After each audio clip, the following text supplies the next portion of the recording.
Hi, film fans. Welcome to Screen Out Loud. Hello. Oh, crap, I'm loud.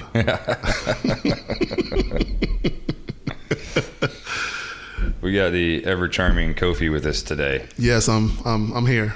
I'm filling in today. Yeah, and that's thank goodness. It's been a long break, very long break.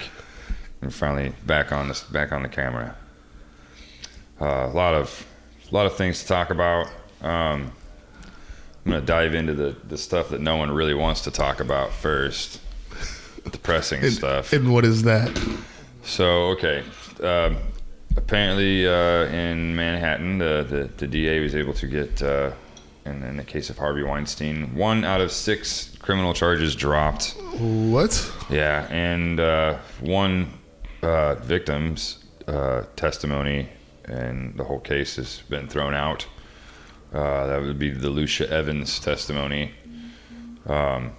which apparently she came forward to the New Yorker, did an article with the New Yorker in October of 2004, or no, it was not. That's when the event was supposed to have taken place. It was in 2004. It was about a year ago that she did the report for the New Yorker.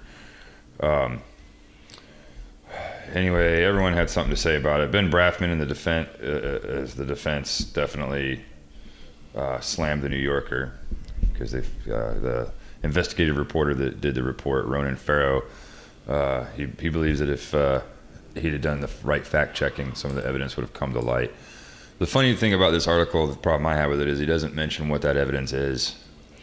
It's never stated anywhere. The source is Variety. Okay, so they're dismissing it. Yeah, because of some evidence that came up. So some false evidence or some false I don't know. That's what I mean. Maybe? They never go into any details. He did say that he was going to challenge the lead investigator from the NYPD. Wow. And the way the evidence was collected or whatever like that. So let's see here. I'm reading it. Okay, I just found it. It says the attorney thinks actually the accuser should be prosecuted for perjury. Right. Yeah. Yeah. That's what I mean by the testimony. That's crazy. Yeah. What bothers me about this is I get it. Like you got to dive into this full in and get all the details sorted out because you're talking about 6 different charges. But we're talking about 6 different charges. There's still 5 more to go. The prosecutor seems confident. The prosecution says Joan, I'm not sure how to pronounce this properly. I'm just going to go with it. Aluzzi or possibly Alucci Orban said she felt confident that they had plenty of evidence, and for there's plenty of things to prosecute with. Well, I mean, it seems pretty much that it sounds like the guy definitely did the stuff. He definitely did something. Yeah. And we're not sure if he's Bill Cosby guilty. Right. Yet. But they set the next court date for December 20th. The deadline for the defense to file a motion to dismiss anything further is November 2nd. So we'll find out a lot more soon. Yeah, very soon. With the depressing Harvey Rapestein. Harvey Rapestein. I shouldn't say that, but yeah. See what the verdict is. Yeah, you still got to go through the titles. Yeah, we can't be throwing out titles. We still need to go through the process. Yeah. It's only fair, I guess. Yeah. Oh yeah. Next on the depressing list. Okay, so we covered this when it happened back in April. Vern Troyer. Oh yeah. Was pronounced dead after 3 weeks in the hospital. It was determined Wednesday that it was suicide. It was ruled as a suicide. Alcohol sequelism. So he drank himself. He drank himself to death. Yeah, I mean he's 2'8", so it probably wasn't terribly difficult. Well, from some people that I know that have hung out with him, I heard he can put him back. He can put him back. Even so, but he's so tiny that it takes a lot for someone like us to be able to drink ourselves to death, and I mean he was in the hospital for 3 weeks. Right. So he had to have messed himself up pretty bad to not be able to recover after 3 weeks. Right. So I guess it was already speculated that it was a suicide attempt when it happened, but it was just finally confirmed by the L.A. medical examiner on Wednesday. He was 49. He was 49 years old when he passed away? Yeah. Wow. I know we probably talked about that, but I just... He's been in the game longer than people realize. He was in the first Harry Potter movie. Yeah, he was. He was in a lot of 20 movies. years ago. Oh, crap. You're right. Just about. So you're probably Austin Powers is 20-some years ago, too? Mm-hmm. Yeah, more. Austin Powers, his first appearance in Austin Powers, or the first Austin Powers movie, or was it the second one that he made? I think it was the second one. That's where they introduced Mini-Me. Yeah, that was 90, well before Harry Potter. That was 90s. 99, 90, 98, 99, I don't know. Let's find out. Yeah, let's Google it. When was Vern Troyer in? In Austin Powers.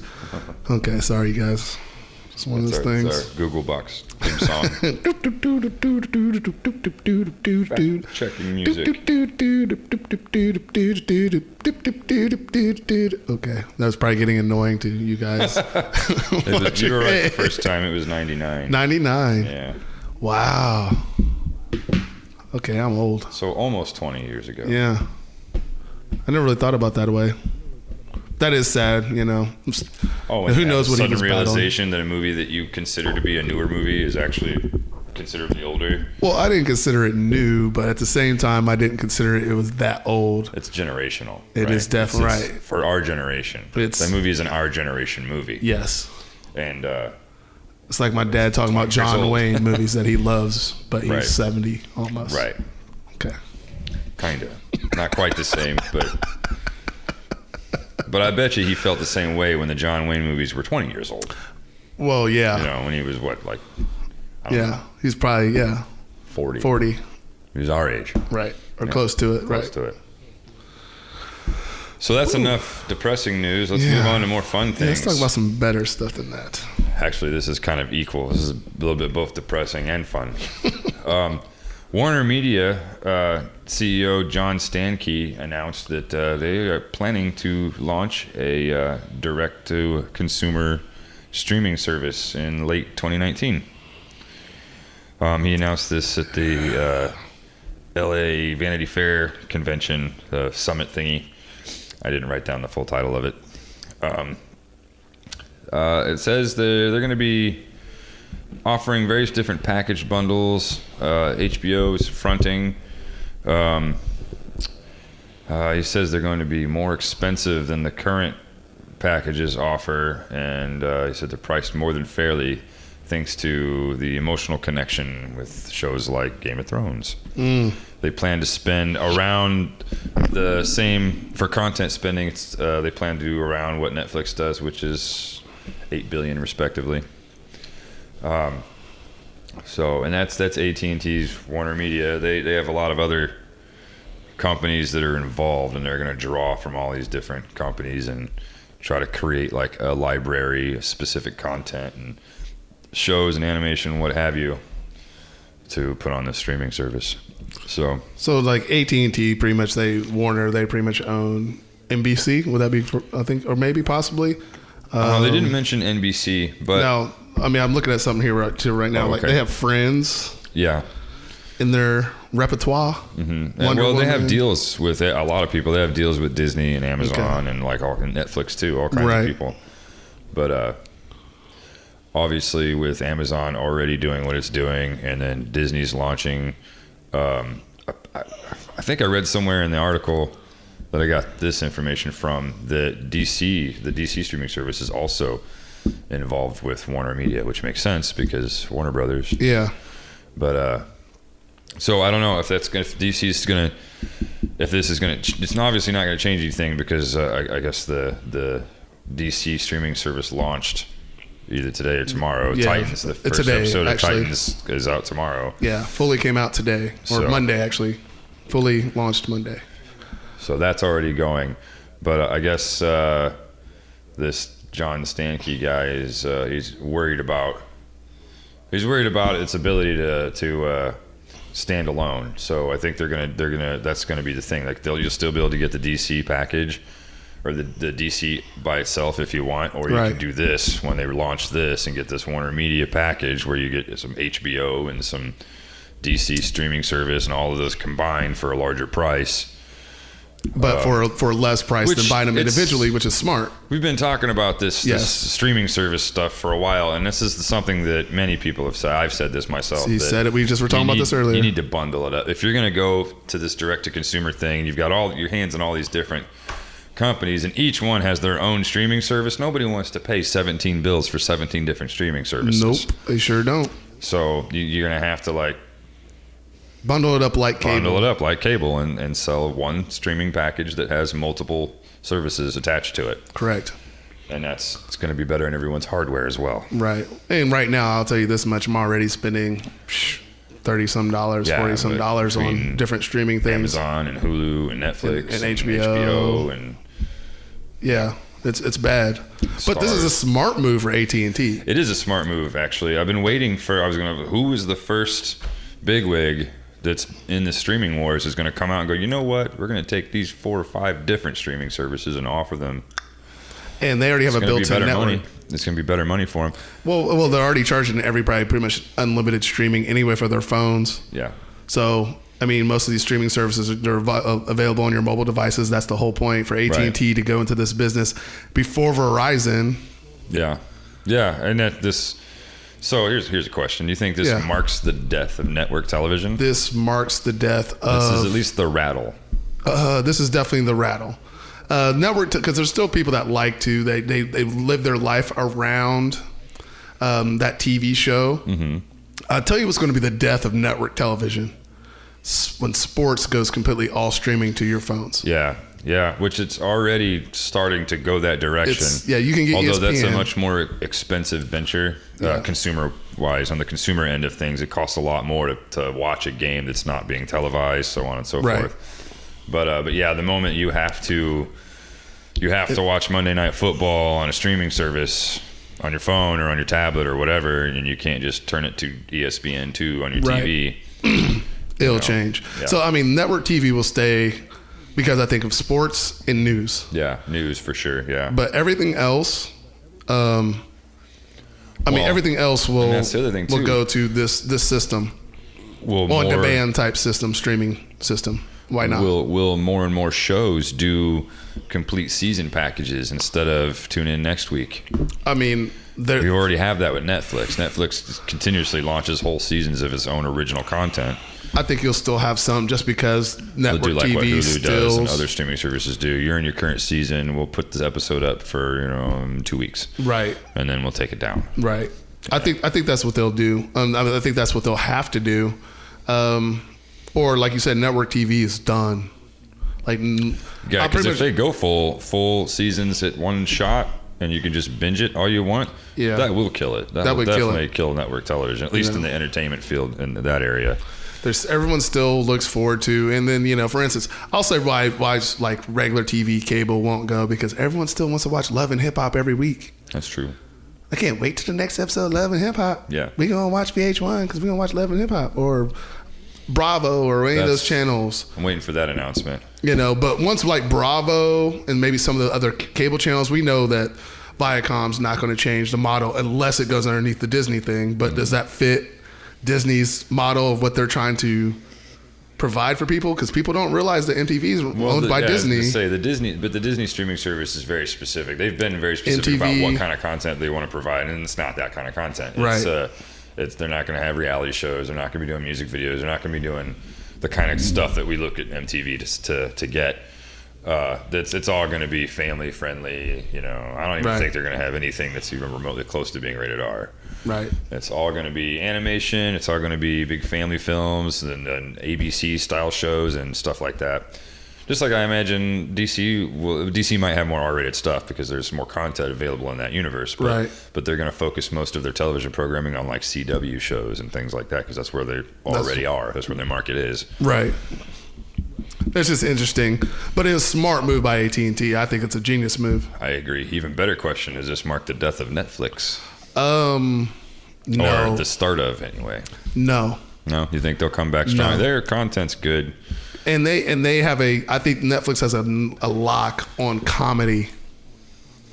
And good documentaries and good shows that they're creating themselves. That's what I'm saying. That's where I think that's what's going to save Netflix. Well, Yes. if they weren't already for the last several years producing their own original material, then maybe this would kill them, because everyone would start to pull their content and sell it themselves instead of making deals with them. But I think that'll keep them in the game as long as they keep making original content.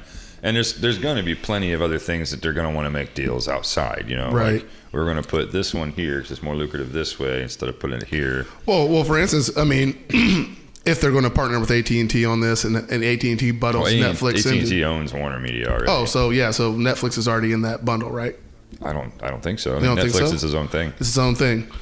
I just don't see. I mean, for instance, it's gonna turn into show battles. I mean, the streaming services are now our new network stations. Yeah. They are the new NBC, ABC, whatever. The question is, you know, what's the content? How's the content going to change? Is Netflix going to have to adapt? And since they have a lot of anime and family-friendly shows, are they going to start dropping those shows, or they're going to lose a lot of them because they are Disney or animated shows? So are they going to change their content to be a little bit more racier, or are they going to go closer to more documentaries? Netflix has already got that stuff. But, I mean, but Disney definitely, when they announced their streaming service, one of the things that they did, unless they've changed their stance on this, as far as I know, they have not. But this is the last year Marvel films will premiere and Disney films will premiere on Netflix. After that, they're going to keep all their content to themselves and put it on their streaming service. Right. I don't know how I mean, they must have a contract that binds them through 2018, maybe even into 2019 to a point. But once that's done, I guess they're not going to renew. So all the content that's slated to leave is just going to leave, and it won't be replaced by new Disney-related content. So that's a thing. But the other companies aren't quite. You're talking about, I don't know. You're talking about a lot of content for sure. But yeah, there's a lot of content. But like CBS has its content, Warner has its content. There's a lot of different broadcast companies that have their content through Netflix, and they all have deals, and all their contracts are different. So it's not going to just be like one day all of a sudden Netflix only has 5 movies and 3 seasons of one show. It's not going to happen like that. It's going to be an overtime thing. So if this were to mark the death of or a looming presence of potential death for Netflix, it's not something it would be a time thing. Let's just put it this way: they'll have plenty of time to figure out a strategy to recover from whatever content they lose to be able to maintain their business. Well, we hope, but AT&T, good work, and hopefully you can give me some streaming service and bring my cell phone bill down. Or it's going to go up because my nieces are on my cell phone bill, so they already, good thing I got unlimited data now because it was bad when I didn't, but either way. Yeah. Next subject. Pet Sematary? Yeah, let's talk about that Pet Sematary trailer. Oh, man, I'm actually kind of excited about this one. Yeah, it looked interesting. I will say this real quick, get this one piece of negativity out of the way. They hit me with a jump scare right out the gate. They pull into the driveway, and then you hear this really loud bang, which I guess it kind of sounds like a semi barreling, but at first it sounded like something worse, something different, whatever. Right. Obviously, that's intentional, not just because it's a jump scare, but also because if anybody who's spoilers for a movie that came out in 1982, which is an awesome movie. It. But in the original film, Gage, the little boy, gets hit by a semi-truck in the middle of the road. So that's that foreshadowing to remind you, oh yeah, this really terrible, tragic thing happens before all the scary, spooky stuff. Right. So, but from the imagery alone, it looks like it's going to be a good runner-up behind It, which It is also, this is Paramount that's doing this, and they also did It, and it's the highest-grossing horror film of all time. It was a summer blockbuster this last summer. It was amazing, right? I enjoyed the hell out of it. Which I was worried, and we were talking about this. I mean, I was off screen when we were talking about this last time, but I'm always worried when they try to recreate Stephen King movies. But both of the Stephen King movies that came out recently were actually recreated. I guess The Stand was, what was it called? Dark Tower. Oh, Dark Tower. Hadn't been made before. but Yeah. that was actually decent. But then awesome. It was This looks really good. Pet Cemetery looks like it's going to be really It good. looks really good. I like the cast too. You got Jason Clarke. You got John Lithgow. I don't know who plays the kids. They're probably premier roles. But even the direction, these are the directors from Starry Eyes, Kevin Kolsch and Dennis Widmeyer. Solid team. I don't know who all is writing, but I'm sure they got a solid. It's Paramount. It's one of the things they're good at. Yeah, they're definitely good at writing stories So their second or getting good stories. I should say. Stephen King remake inside of a year. Really? Yeah. As far as release anyway. I guess, and it's set to release April 5th. Which that's a lot. That's a lot of build up. That's spring. Yeah, that's spring. That's going to be a big movie. That's pretty much going to be the summer jump off movie, I think, as far as horror is concerned. Yeah, actually, it's really interesting because one of the things that I thought when it was being promoted is like, why isn't this being released closer to October? Why? I mean, I think it would take away from it. Well, I think they knew it was going to be a hit. They knew that it was expected to rake in, and summer's the best time for that. Yeah. Now, they weren't worried about getting an Academy Award so much because if that's what you're going for, now is around the time you want to start releasing things. But Right. summer blockbuster, and that's what it was, exactly that. So they're preparing for that to be It was so a little earlier, but still, I wouldn't be surprised if they pushed that back at some point between now and then. If they end up doing like a couple of weeks later or something like that, more into May or June. Yeah, I mean, it's can going see to run that. through. Even if they do release April 5th, it's going to run at least through June probably if it does well. Oh, I mean, minimum, it'll do well. I don't think it'll do great. I mean, we knew it was going to do good. Will it? But everyone the knows bump? Pet Cemetery. Yeah. Everyone knows Pet Cemetery. Not everyone's not as familiar with it because it was more of a 70s movie, am I right? Early 80s? 80s, yeah. Super early 80s. 85, 84, somewhere right there probably. Something like that. Everybody saw Pet Cemetery. That came out in late 80s, 90s. Like I remember going to the theater to see Pet Cemetery. Came out in 82. Oh, really? Yeah. So, okay. So, yeah, I remember going to see Pet Cemetery. I was obviously too young. Thank you, my brother. Probably took me to go see that. Or we snuck in at the mall because it was at the mall. So I was probably like 6 or 7. So my brother probably took me. But I remember going to go see Pet Cemetery, like in the theater. I did not. I grew up with it. My dad watched those kinds of movies a lot. And so I grew up with all the old Stephen King movies. I grew up with It and Pet Cemetery and Salem's Lot and, a plethora of others. Christine. Yeah, I remember Christine, Sleepwalkers. Yeah, the short story one with Cat's Eye with Drew Barrymore and Firestarter, who also had Drew Barrymore. Yeah, Firestarter was good.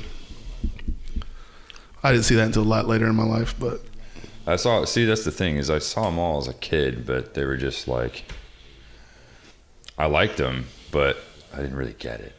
right. I do now. Now, yeah, because you can Now get it's a whole new thing. It's a whole different story. Yeah, there's an extra dimension there now. Right. It was just cool fire and people getting ran over by cars before. Yeah. Now I have a child, so it hits me in a completely different way when that scene happens. Yeah, I'm sure. Most definitely. But yeah, Pet Cemetery, I think it's going to be dope. Yeah, Hopefully it is. I'm in line for it. I've always thought that was one. It was well done, and I didn't have a problem with the original movie, but I always thought it was one that's a little outdated, and it needs to pick up a new generation of fans, and it needs to fit a modern mold for the way cinematography's done, things like that. Right.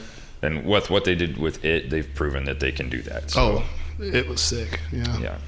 So I'm looking forward to that one. And speaking of nostalgia, what are some of your favorite fall movies? Ooh, favorite fall-based movies or movies that came out in the fall? Fall-based movies, kind of. Let me say it this way: movies that you enjoy, like that add to that fall nostalgia, whether they take place in the fall or not, or whether they were released in the fall or not. 'Cause I'm pretty sure I got one on my list that wasn't even released in the fall. Ooh, if I had to pick some right now off the top of my head, I would say obviously, Halloween. Classic film. I mean, Michael Myers.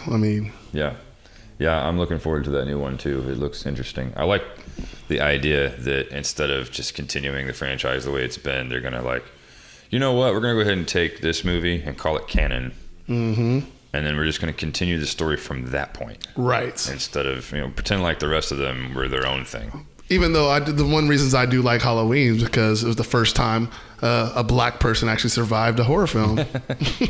But it was LL Cool J. Halloween 20 or whatever. Yeah, what it was H2O. Yeah, I remember that. And Jamie Lee was in that briefly. Yeah, she was in that briefly. In that same year, LL Cool J survived another horror movie. Yeah.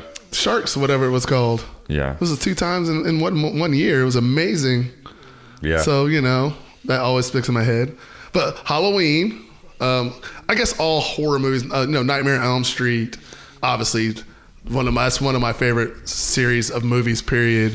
Yeah. And I'm not a huge horror person, but Nightmare on Elm Street movies are awesome to me. Freddy Krueger's one, he's funny. So you almost immediately just associate fall with like Halloween and to a point in Halloween-related- sports. Yeah. Because the next one would be I was gonna say, Yeah. like football movies. Yeah. This is a good time to get into those. Yeah, a lot and of baseball movies too, for that matter. Yeah. you got The the World Natural. Series in November.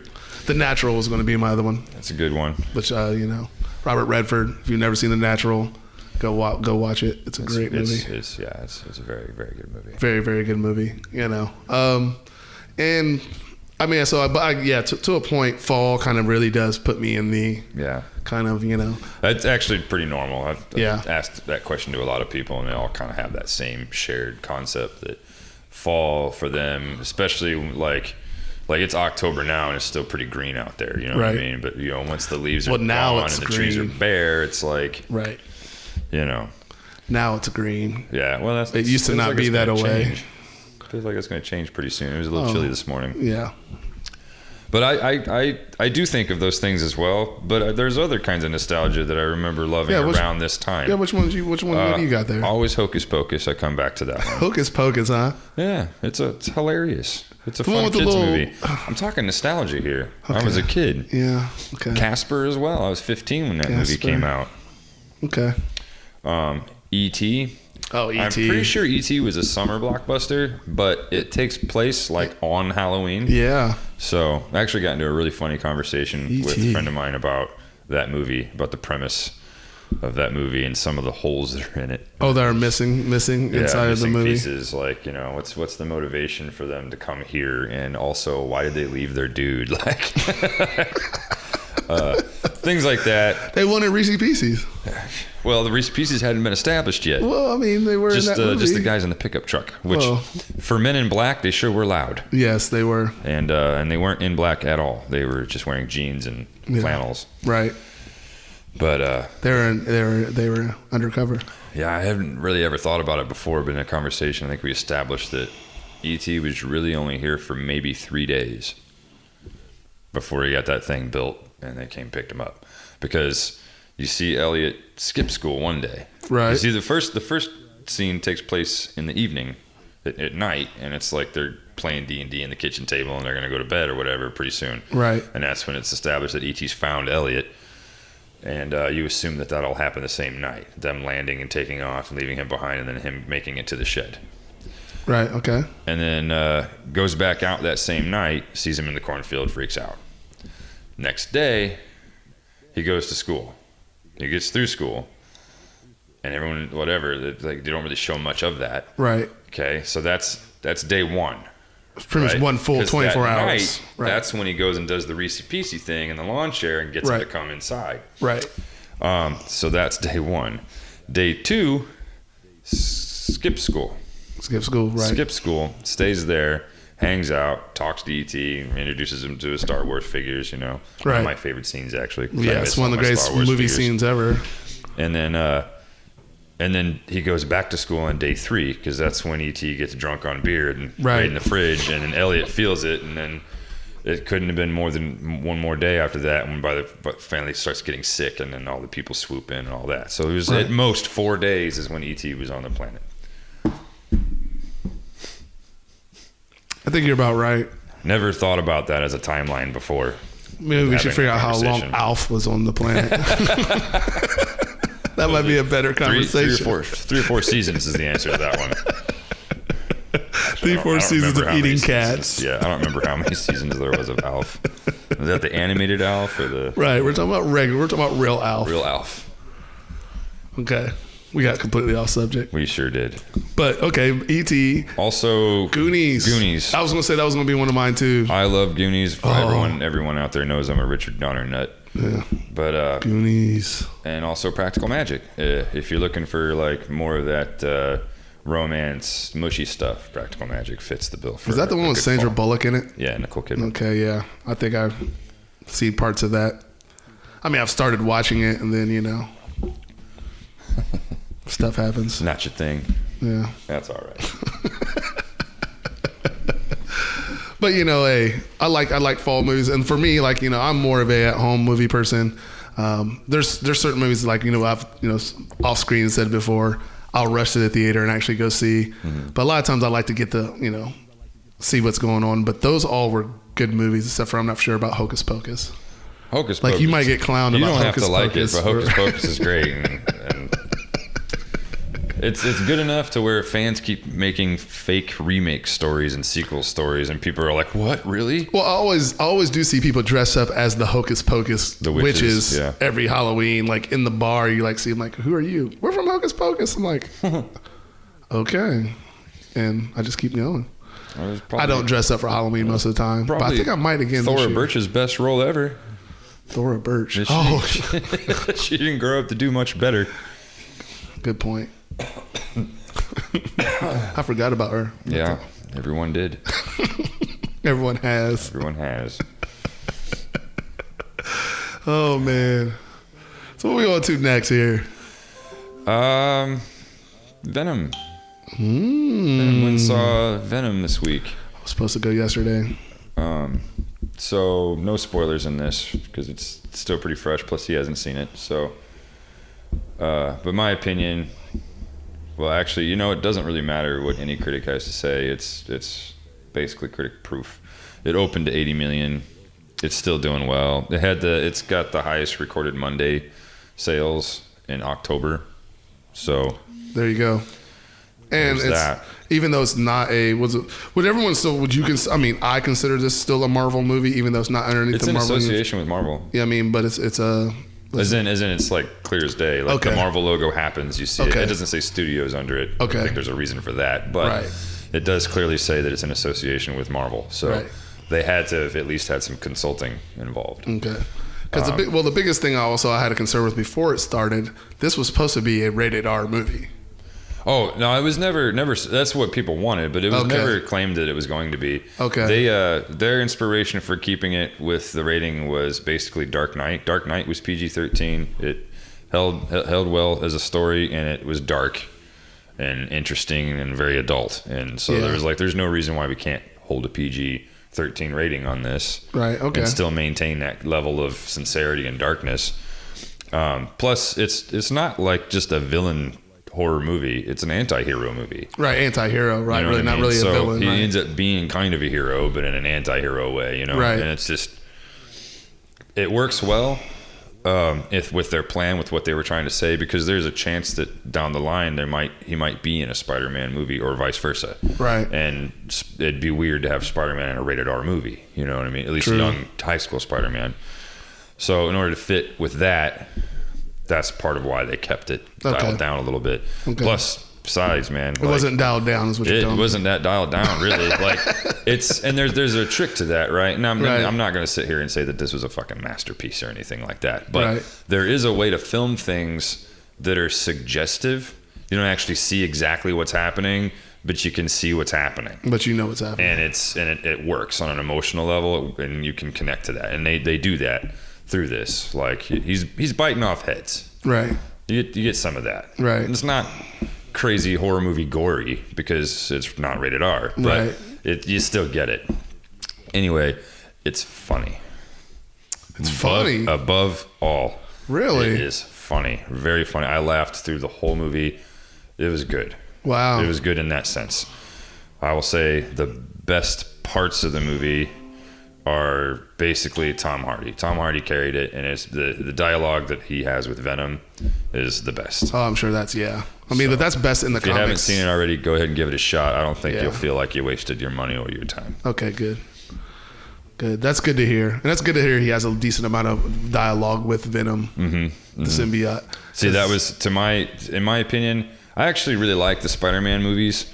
The third one, definitely my least favorite, but that was my biggest problem. Like, they shouldn't have put Venom in that movie to begin with. No, they shouldn't have. They definitely shouldn't have picked Topher Grace to play that role. No offense, Topher. I love you, but you're not Eddie Brock, man. No, you're not Eddie Brock.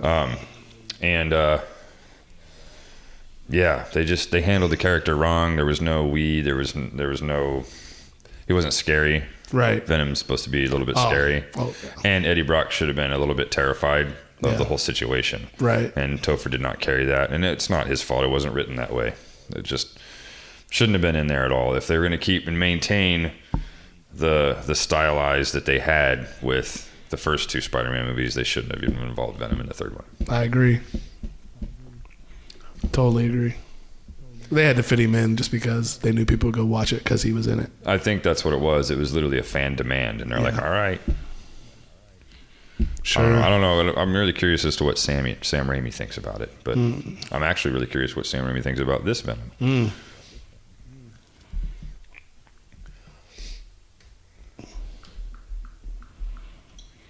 Yeah, well. Speaking of Spider-Man stuff and what have you, there's quite a few trailers when I saw Venom. One of which was Into the Spider-Verse, which I'd already seen some trailers for it, but I'm pretty excited about that. That doesn't come out till Christmas. Which is sad. But it looks really good. It looks But like we it's know gonna the be Spider-Ham is in it. Spider-Ham's definitely in it. I enjoyed that. One scene, they're all on the ceiling. All the various different spider entities are on the ceiling trying to not be seen by this guy. And the guy turns around and Spider-Ham goes, do animals talk in this universe? Because I don't want to freak them out. It's pretty funny. Right. I mean, I don't mind Spider-Ham being involved as long as they make him funny. Cause Right. He's going to be the funny. Ham. Yeah. But yeah, you're going to get pretty much every Spider-Man iteration you've seen. It's going to be like the Clone Wars, but sewn up in a pretty bow with more comedy in one movie. Right. In 2 hours. Yeah. Which I'm down. I'm looking forward to seeing that. I'll actually probably go to the theater and see that. Yeah, I will too. It looks like it's going to be visually good too. Yeah, that's something that that's one I'll definitely go to the theater to see. Yeah. I'll say that much. But I think as you were talking about before, New York Comic Con was last week, right? Mm-hmm. Yeah. Never got to go. No. I want to go so bad. Never been to. I actually haven't heard. I'm sure not everyone has the same opinion, but I've heard that New York Comic Con's not as fun as it used to be, or it's gone down in some levels. But I heard this from cosplayers, so I'm not really sure. That might just be the way their business works. That might just be their experience. Might not actually be fan experience. But I have to imagine if the cosplayers are having issues, then media is probably going to have some issues. Although it doesn't look like it. Looks like a lot of fun things happened. I would have loved to have been there for some of it. Oh yeah. Hellboy debuts the first footage at Comic-Con. So I don't know what they saw because they got to see it. But I would have loved to have seen that. I'm looking forward to that. I love David Harbour. I love Stranger Things. I think he looks and feels right for the role. Yeah, he fits. Yeah. Mila Jovovich, I don't know who she's playing, but I don't know if it's going to be the fire lady. What's her name? I forget. Oh, I can't remember. I know you're talking about. I can't remember her name either right now. Selma Blair was the actress. Yeah. I don't know if that's her. Or that's a completely different character. Ian McShane I also love, and he's in this. I have no idea. I'm assuming he's going to be the father. Ian McShane, what was he in? He was in American Gods. He played Mr. Tuesday. Oh, okay. Or Mr. Wednesday, excuse me. I think I know what you're talking about. He's been in lots of things. He was also been in the Pirates movies. Oh, okay, yeah, that guy. He was one of the main characters in the Pirates movies. Yeah. I know exactly what you're talking about. Okay. Yeah, New York Comic Con, I mean, who doesn't like showing new stuff? For instance, Daredevil. Yeah, Daredevil season 3. Yeah. Can't wait. It's a week away, I think. Yeah, that's 19th. 2 weeks away, week and a half. And from the looks like to me, Daredevil's kicking some serious. You know what? Yeah, he's got He's back to season 1. The black suit back. and he looks like he's gone to a relatively dark place. Yeah. Well, I mean, he died in an explosion and survived somehow. Yeah. Something can't be good. Yeah. Well, I mean, if you get away from that, then you think you'd be a little upset. Well, wait. This took place? Well, I guess we'll see. After Defenders, right? Yeah, it's supposed to take place after Defenders. I think. No, I mean the second season. Yeah, I thought the second season took place before Defenders. But he died in Iron Fist or Luke Cage? Remember when they went down and they fought the what's his names? I think it's Iron Fist because it was season 2 Daredevil. Then Iron Fist came out and they fight the people down there in the. When they take the elevator down to the cave, that was in Defenders. That's the end of Defenders. Yeah, right. So this has to explain how he survived that. Yeah. Okay. And yeah, what happens right, after he chose to stay down there. I forgot about that. So did he get the evil stuff in him? Are they going to explain obviously that? Obviously, Stick doesn't bring him back. No. Well, because that can't happen. No. Right. Or can it? Or. Well, that whole chamber was like the resurrection chamber thing. So maybe there's something just locationally about it that works out for him. I don't know. Right. And so that's what I'm thinking is he. But remember, everybody that got resurrected were all pretty much douchebags. Only because it was douchebags resurrecting them, though. You know what I mean? Like, well, they definitely got brainwashed. The guy's a blind man that runs around kicking people's asses. I mean, he's not a happy person anyway. No, he's not a happy person. He's definitely dark. Yeah. But yeah, I'm looking forward to it. It looks intense. Also, something that happened at Comic-Con, or no, it didn't happen at Comic-Con. Where am I here? Dark Crystal. Lisa Henson and Louis Leterrier were there talking about the Dark Crystal Age of Resistance, 10-episode Netflix prequel. Ooh, so it's an episode thing. It's not just a movie. Yeah, I thought it might be a movie. Okay. Which I'm very happy about because there's so much you can do with that universe, especially since it's like past. Right. So, I mean, you hear them talk about Gelfling culture and the Dark Crystal, and you see them go up to the wall and where they used to be and how beautiful it was at one point, and then so this is going to be before all that, before the crystal was cracked. Right. So we need time to establish the Gelfling culture, and we can't do that, in my opinion, in an hour and a half or 2 hours. I feel like, well, maybe we can, but I would prefer to have 10-hour-long episodes. Yeah. Because also, no CGI. They're doing it all by puppets. Puppets. Puppets. Louis Leterrier goes, puppets, man. Puppets. It's puppets. Good. They want to stay true to the original style. The only thing that's different, they said, is that they'll be using green screen now so that they can block out the puppeteers. So it makes the editorial process a little bit easier. Right. Which that's fair enough. Right. Yeah, that's cool. Yeah. So I mean, I think they're going to use mostly hand painted sets, pieces, and things like that. All puppets. Those are some of the most intricate that Labyrinth. Both come to mind. Some of the most intricate puppets I've ever seen. Yeah, it's crazy. Day. So I can't wait to see what they do with this.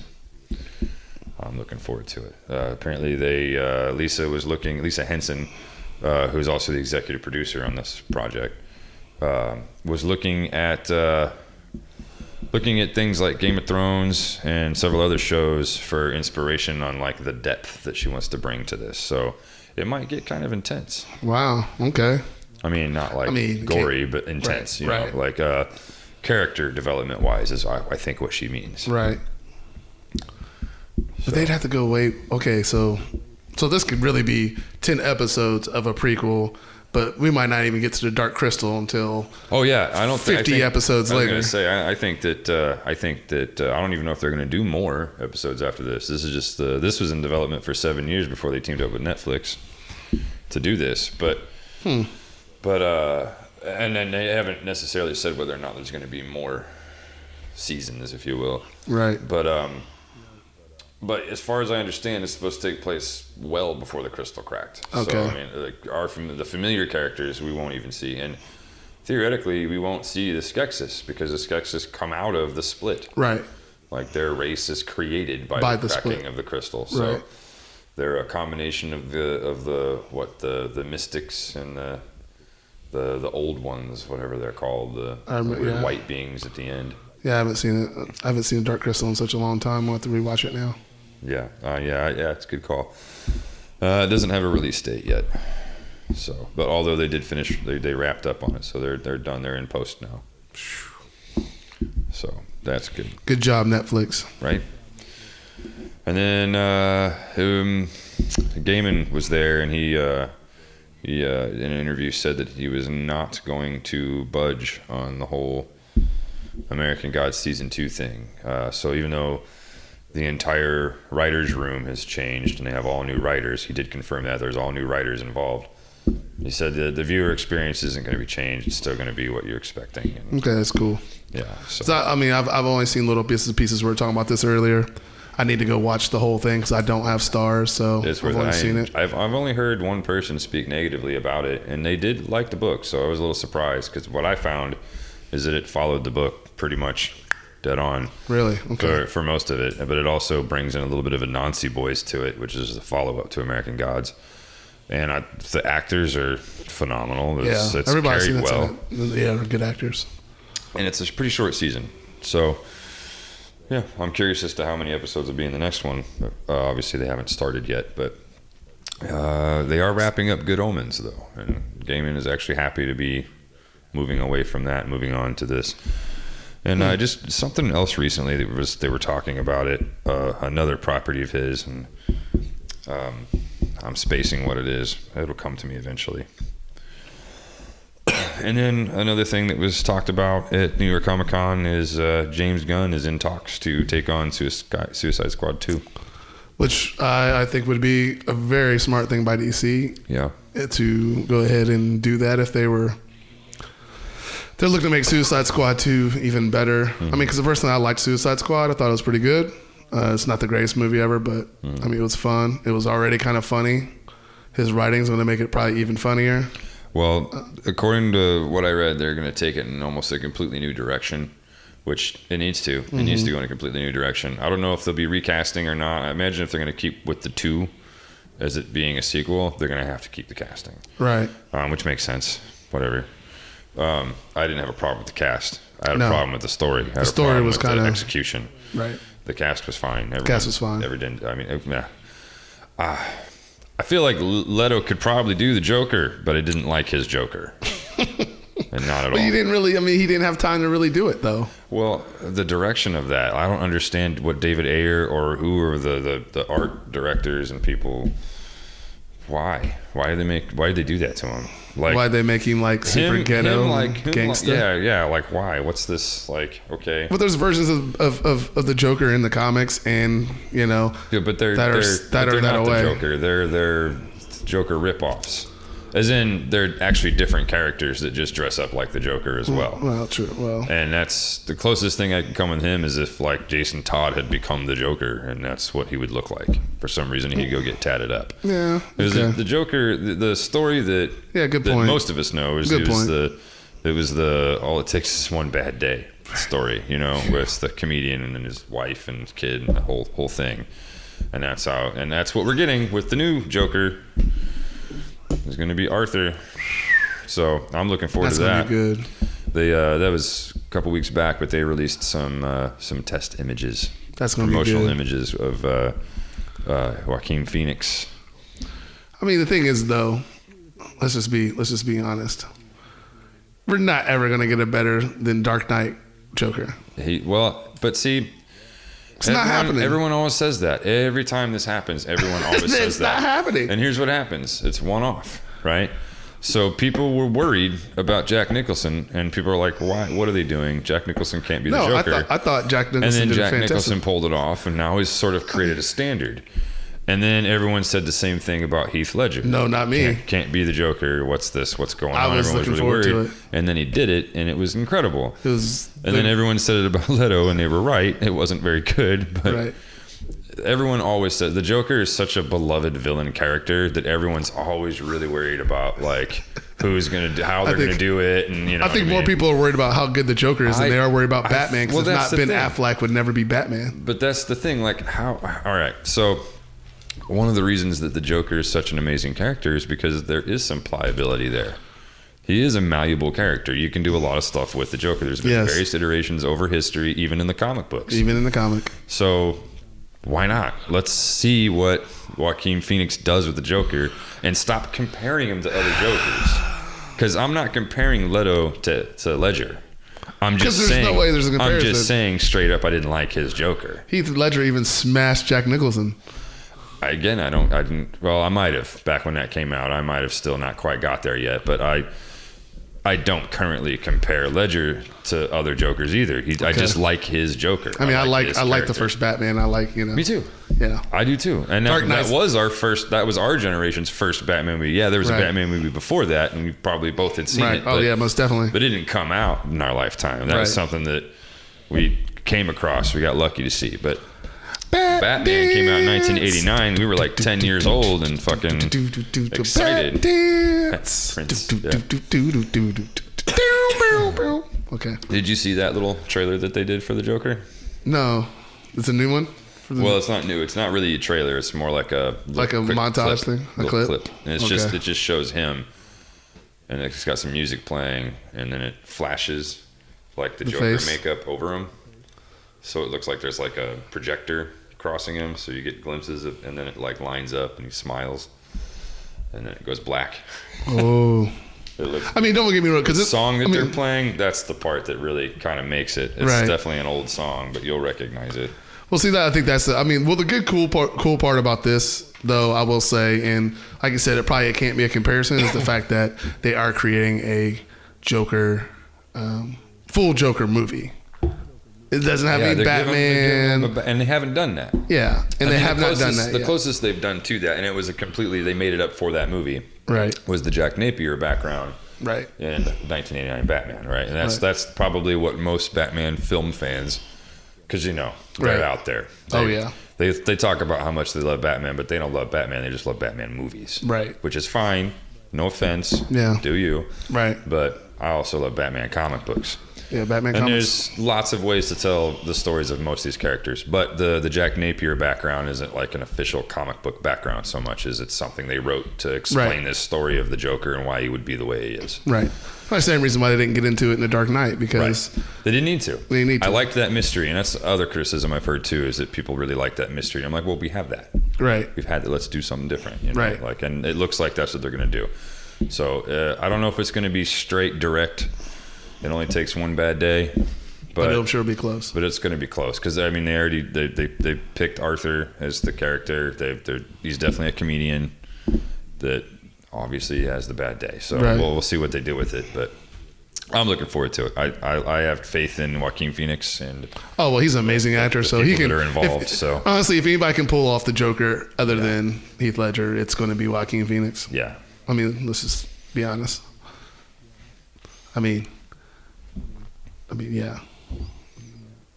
I don't know why I just said yeah, but yeah, it's true. I couldn't. I'm too reserved. Yeah. Can't be the Joker. You're too reserved. Oh, I couldn't be the Too Joker. reserved to be the Joker. You got to be. You gotta be pretty. Well, I mean, I You don't got to think break you out have of to, your shell for that one. Well, hence Heath Ledger went a little crazy by playing a crazy person Yeah. Well, it's not And- the first time and you played a drugs. crazy person. and drugs. Yeah. But he ended up taking the drugs because he was having mental issues because he was playing a crazy person. So there you go. Like, what do you do? Yeah. Method acting It a came little on too natural. far. I liked it. It came on natural. Like, his character seemed organic. Yeah. Jack Nicholson, as much as I love it and respect it, it didn't feel, looking back at it as an adult, back then I don't think I noticed any of it, but as far as like criticizing. But looking back at it, having seen it a million times as an adult, his maniacal laughter Joker stuff felt a little forced. Right. Like, a little forced. Like, he's definitely a wild-eyed crazy man. Right. And I love it. And I think that's probably why they were like, yeah, Jack Nicholson should be the Joker. And it works. Yeah, it works. But, Blockbuster. But him trying to be, it's like over the top, playing over the top. Like, I don't know. Like, he's not really over the top. He's just really good. Yeah. The Joker's wildly over the top. Yeah. And I think Heath Ledger nailed that. Yo. But like in a dark way. Yeah. Ramirez, like the mustache. I mean, Romero, excuse Romero, me. yeah. Romero. I'm not shaving the mustache. You're just going to have to put white powder over it. All right, buddy, whatever. right. Well, That almost made him creepier. Right. You know, it is what it is. Well, that's about all we have for today. Word up. We got 2 more episodes to finish out this season. Yeah. I promise we're not going to take like 2 months off before we do the next one. Even if I got to fill in again. Yeah, which... Hopefully you guys like that I filled in. I like this. This is... I wonder if I'm going to get the Kofi bump, you know? Oh. Like, have a spike in viewership. That'd be I don't know about that, but people don't like me. They just like my smile. All right. Well, as usual, you can get a hold of us at screenoutloud7@gmail.com. You can find me on Twitter, socialrant79, or on Facebook. Like our page, subscribe to our YouTubes. Watch his stuff. Watch the stuff. And see you next time. Peace.